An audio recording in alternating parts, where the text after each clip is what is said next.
Hi, hello. Welcome to another episode of Isaiah's Newsstand. It's your host, Isaiah Edwards. The date is March the 2nd, 2024. Hopefully, this episode finds you well, in good spirits, and high hopes. As for me, I'm doing pretty good. I have been relaxing, really chilling. Let's see here. There really isn't anything to report since I didn't even work yesterday. I hung out. I mean, you guys knew that. I told you about the laundry, but yeah, post that, I went and got some food. So that leads us to food corner. I went to Penn Station, which is more or less a sub shop. So I got I don't know why I said more or less, that's what they sell. But they also have fries, which are really good, and big cookies. I didn't get a big cookie, but we'll get to what I did have for dessert later. I had a Philly cheesesteak, and it was really yummy with the fries. I will say I had a little bit of a regret after because I usually get them East Coast style, which is like tomatoes and lettuce and like a vinaigrette and all that. But I don't know. I like wanted it all. I wanted to have it the OG way, but then also East Coast style, which I literally could have done, but I got anxious. I was just like, I don't want to feel like an idiot, like in front of the God. Like I just didn't. I clammed up and just got it OG. But it was fine. It was good. No, like I said, I'm not complaining. I'm just saying that I'm mad at myself. It was a user error, skill issue. But yeah, so yeah, we're all caught up. Like I said, I really didn't do anything else. Just been hung out, cozy at the crib. Let's see here. Let me go ahead and do my startup, and then we'll get into some news. That real news. Do do do do.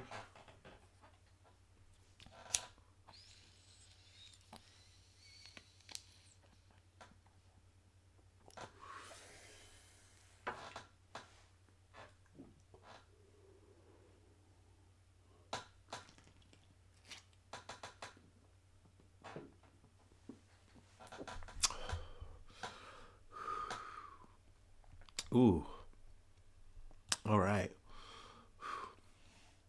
From the BBC, Yaya Dio, Chad's opposition leader, killed in shootout. A leading critic of Chad's military leader, Mama Debi, has been killed in a shootout with security forces, officials say. Yaya Dillo's death comes after the government blamed him for a deadly attack on the country's security agency. He denied the accusation. On Wednesday, heavy gunfire was heard near his party's headquarters in the capital of Ninjama. Mr. Dio was also the president, was also a cousin of President Deby, who has been in power since 2021. Mr. Deby was named by the army to succeed his father, who was killed by the rebels after 3 decades in power. So yeah, this is an update. It's unfortunate, that I'm bringing you a loss of life. I gotta say, I'm not really any closer to, figuring out like who's at fault here, who's, maybe the better party, worst party at play here. I don't know. But I don't know. It does feel weird that the government just seemingly, from what I'm looking at, it just seems like they just kind of came in, surrounded this guy, and they killed him. And it's mentioned before that this is not the only time that they've had clashes like this. I think his mother and potentially his wife as well was killed. So that's sad that this is a stacking thing. Also, there was a situation that we had covered previously about Mr. Tarobi. Mr. Tarobi had been arrested and shot dead Tuesday before his body was dumped outside the ANSC building, the PSF, which was Mr. Dillo's group. I know I'm switching back and forth. I'm sure both of them are wrong. I'm sorry. But yeah, the government had accused Mr. Tarabi of attempting to assassinate the president of the Supreme Court, which the PSF group denies. So let's see here. Was there anything else I really wanted to pull? No, I think we'll leave it at that for now. But I mean, obviously, it seems like definitely things are heating up in Chad instead of de escalating, which is unfortunate. I was hoping to kind of say, oh, okay, things are going to mellow out and, update you about the elections. But it doesn't seem like that's the way it's gone. But yeah, if there's any more details or any more updates out of Chad, I will for sure you know, run it back. Let's move on to the next beat, though. From the Associated Press, a ship earlier hit by Yemen's Houthi rebels sinks in the Red Sea, the first vessel lost in the conflict. Scroll down a little bit. A ship attacked by Yemen's Houthi rebels has sunk in the Red Sea after days of taking on water. Officials said on Saturday. The first vessel to be fully destroyed as part of their campaign over Israel's war against Hamas in the Gaza Strip. The sinking of the Rubymar, which carried a cargo of fertilizer and previously leaked fuel, could cause ecological damage to the Red Sea. Persistent Houthi attacks have already disrupted traffic in the crucial waterway for cargo and energy shipments moving from Asia and the Middle East to Europe. Already, many ships have turned away from the route. I will say, though, I mean, I haven't really seen as much in terms of coverage about the Red Sea, so I kind of thought, oh, okay, maybe, you know, the U.S. has been doing, you know, consistent airstrikes. They've been on it, you know, they've been attacking. They also have, you know, this whole marine coalition. I forget the name. It was like, I don't know, something Guardian or whatever. Who cares? But I was kind of surprised to see, oh, okay, not only are we making the news about another strike, because I assumed they were still happening, of course, but this seemed to be super effective. But yeah, I mean, I guess the Belize flagged Rubymar had been drifting northward after being struck by a Houthi anti-ship ballistic missile on February 18th in the Bab el Mandeb Strait, a crucial waterway linking the Red Sea and the Gulf of Aden. Yemen's internationally recognized government, as well as the regional military official, confirmed that the ship sank. So yeah, I don't know. I personally don't care if this is something that leads to like, oh, more inflation, because at the end of the day, motherfuckers are gonna find a reason or, you know, a rhyme to say, oh, we had to make your shit cost more money. So there you go. You know, in terms of this being a form of protest, I mean, I feel like it is. I feel like it is something that we are continuously talking about it. I mean, you can say, well, oh, this is something that the Houthi rebels are trying to do because they're distracting from their own problems at home. Well, okay. I mean, it serves two purposes in that regard. I'm not going to dispute that from you. I'm not going to say that, oh, they're a blameless, you know, faultless party. I don't think anyone is when we're talking about these kind of issues. But yeah, you know, this was a, you know, new development, you know, Rubymar down. But also I did want to add before we close out, it does seem like there have been less attacks, you know, and I have heard, you know, like with the airstrikes, they've been, you know, there's been some stories of like, oh, we've like gotten like massive amounts of their ammunition. Like we found like good chunks of it, like a stockpile of their stuff. So you'd have to imagine that's going to affect you doing these kind of operations. So yeah. Let me see here. Also, this has been a side because I really didn't plan on covering it, but I feel like I should mention it. I know Friday was Alexei Navalny's funeral. Happened in Moscow. It wasn't like a big main thoroughfare, but it was like something that was actually held in Moscow. And, you know, people came out. Of course, there was, you know, police and, you know, law enforcement, whatever, out. But yeah, I know I don't really have a source or anything for that. I should. But I also felt like, you know, hey, I don't usually go into someone's death in that way. I usually just cover it and then kind of move on. But with Navalny, obviously I know that's a bit different, a bit more complex, a little bit more politically tied to things. So, you know, just wanted to cover it, at least in terms of like, oh, that was on my mind. But yeah, let me move on to the next thing I had covered on the rails. From CBS News. Former Colorado paramedic sentenced to 5 years after conviction in death of Elijah McClain. One of two paramedics were found guilty of criminally negligent homicide in the death of Elijah McClain, was sentenced on Friday. Former Aurora Fire Rescue paramedic Pete Chehunek was sentenced to 5 years in prison, the minimum sentence, and 3 years of probation on Friday by Adams County District Judge Mark Warner. He said the sentence and the example it might send are tied to public safety, but also said he does not believe that Chihunek is a risk to the public. Just to kind of reiterate the story, I know we've talked about it a lot. But McLean was walking home in August of 2019 when the 23-year-old black man was confronted by police who was forcibly restrained, and then the Aurora Fire Rescue paramedics, Jeremy Cooper and Chihunek, injected him with ketamine. Situation was completely unwarranted. They said that he was under like some kind of like euphoric delirium and it made him super strong. But essentially, he was just a kid, not a kid, but he was 23 years old, walking home. He had a mask on. It freaked people out. And these cops tried to overhandle him. Essentially, he was just like, I'm fine. I'm not doing anything. And he just wanted to keep walking so he could go home. And they hassled him. And they hassled him to the point they felt that they needed to inject him with ketamine. And, obviously I'm summarizing this a bit, but we've covered more or less the long and the short, through broad strokes.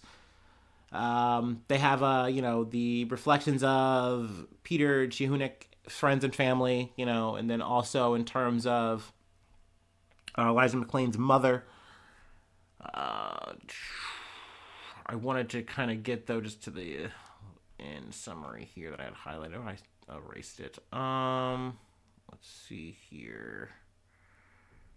I know that there's going to be one more time that we have to touch the story, which is going to be April 26th, I believe, which is the last Cooper. Yeah. Let me see here. I think I found where I was looking for. Sorry.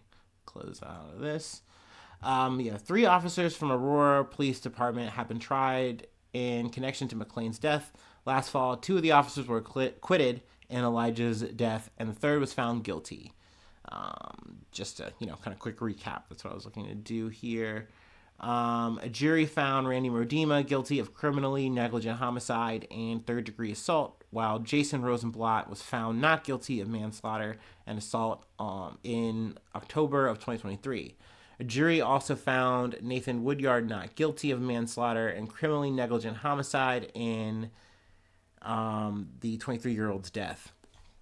So, just my speculation, I kind of think that most likely the paramedic's going to get the same sentence as the other paramedic. That's my guess. In terms of how I feel about it, I think it's something... I think everyone involved in this should have gotten a sentence, and had some kind of jail time, but it is what it is. You kind of take what justice is going to give you. And, I just wanted to keep you posted on this and try to see it as full out as I can. Another thing I should add too, the city of Aurora agreed in 2021 to pay $15 million to settle a civil lawsuit brought by the McLean's parents. I don't know if I've mentioned that in my telling of this situation. So, yeah, there's that, on a plate for you. I have one more thing I wanted to cover. It is a hell of a lot lighter. It's a scam. Y'all know I love talking about scams. So, let me go ahead and take my last break, and then we'll go ahead and do some coverage. Our last bit of coverage.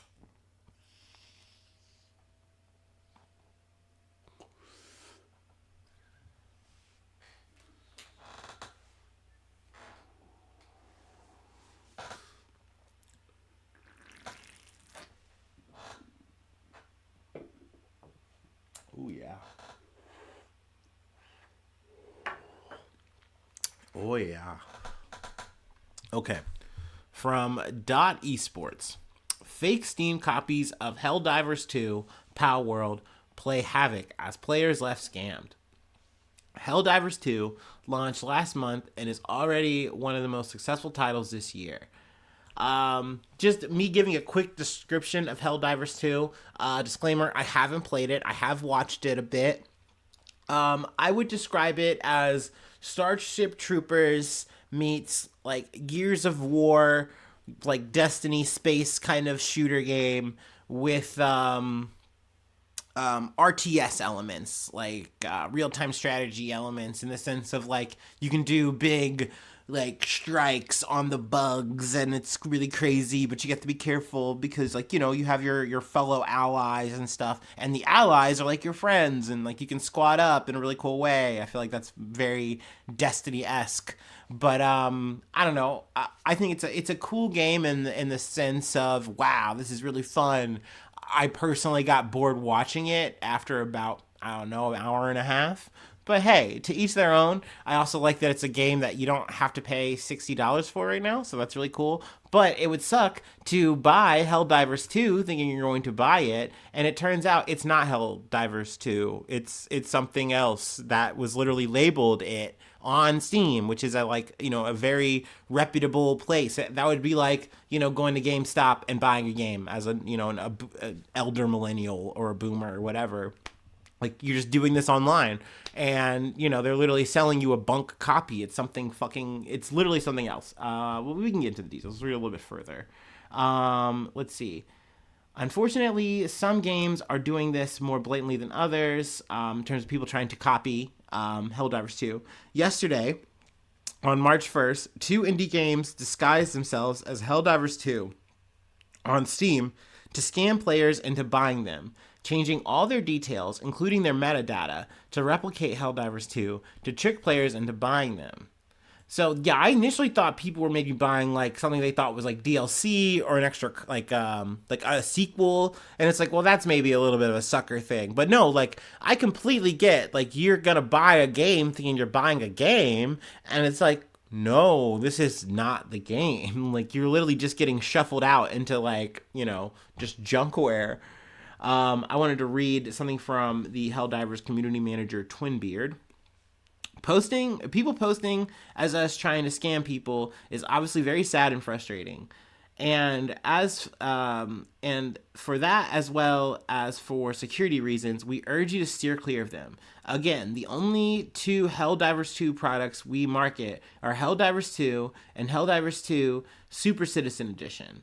I haven't had time to check the details on the fake store pages yet since I just got up. So that was like an official message from Mr. Twinbeard. Also a cool name. The fake Helldivers 2 listings have since been taken down by Valve following a recent update. However, it seems the issue is not exclusive to Helldivers 2. Palworld community manager Bucky stated on X that two similar listings appeared for Palworld, but have since been taken down after the devs emailed Valve. We had two pop up for Palworld today. Got them taken down almost immediately when we emailed Steam. They aren't new apps. Basically, they take an app ID of their existing game and just swap the name and pictures to that of yours. In our case, both games were small Russian games. The fake listings for Helldivers 2 were live for about 3 hours before they were taken down. The games changed to Helldivers 2 listings were Figurality by Soul on Brand Studio and Do Not Smile by White Hole Games. Both games were released on November 4th, but their details were both changed yesterday. Additionally, according to a recent Reddit thread, the game players received instead of Palworld when the fake listings were up was a puzzle game called Stolen Mushroom, which I feel like that's such a like gotcha card. Like, damn, dude, like now I've got this stupid game that's not Power. I'm not gonna see the little the heart Pokemon, or not Pokemon buddy, whatever they're called, I don't know, and have that moment happen for me. I didn't play Power World. I don't know if you listen to, you know, my episode with Late Start, we talked about that a little bit, but yeah, I found Palworld to be also an interesting game. You know, hey, it's Pokemon with guns, I guess. But really, to me, it felt like that was just like Ark meets Pokemon. And if you know, you know. But I mean, obviously, no matter what game we're talking about here, it obviously fucking sucks that you buy a game, literally you read it, you see it, it's the description. It would be like literally going to GameStop, yet again, to use the reference, or Walmart, whatever. You say, hey, I want this game. They get it for you, and then they hand you the game. You pay them the fucking money, and you open it up, and it's not the fucking game. That would be insane. I would lose my mind. So, I mean, hopefully, I'm assuming everyone got refunded and everything's cool and on the level for the customers.